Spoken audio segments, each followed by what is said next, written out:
गोटे छोट गाँव रे भोका नामक एक मोटा एवं अलसुआ बिलेई रहुथिला। से सबुबेले खाद्य खोजुथिला, किंतु तार अलसुआ अभ्यास हेतु ताकू अनेक समय रे भोकिला रहियाकू पड़ुथिला। गाँवर समस्त मूषा ताकू देखिया परे पलाई जाउथिले, कारण सेमाने जानिथिले जे भोकिला बिलेई बहुत लोभी एवं से सुजोग पाइबा मात्रे सेमानकू धरियाकू चेष्टा करे। दिने भोका भाविला, जदि मु एहीपरि अलसुआ होई रहे तेबे मु भल खाद्यर स्वाद चाखी पारिबि नाही। मते एक चालाक करियाकू पड़िबो, जहा मूषा माने मो पाखकू आसी। से एक चतुर योजना करिथिला। भोकिला बिलेई गाँ को जाई घोषणा करबा आरंभ कला। सुन सुन सुन, मु वर्तमान वृद्ध होई गली एवं आउ मूषा धरिबारे असमर्थ। तेणु मु स्थिर कली जे मु तुमर समस्त मूषांकर क्षति करिबि नाही, ना भयभीत हेबा आवश्यक।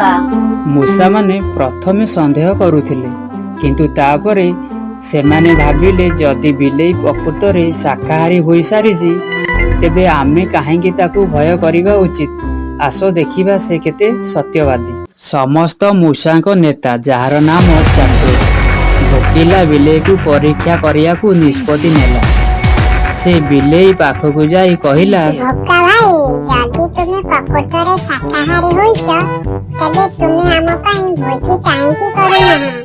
आमको निश्चिंत करिबो जे तुमे आउ आमको क्षति करिबो नाही। भोकिला बिलेई खुशी रे राजी हेला। प्रचुर पनीपरिबा एवं फल सहित से एक बड़ भोजीर आयोजन कला। मूषा माने आराम रे भोजी उपभोग करियाकू लागिले।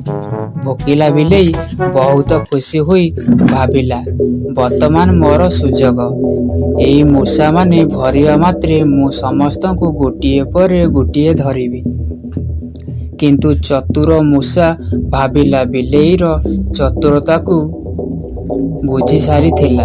से धीरे धीरे मूषा मानंकु संकेत देला, चलो बिलेई जीवा पूर्वरु वर्तमान एठारु बाहरकू पळेइबा।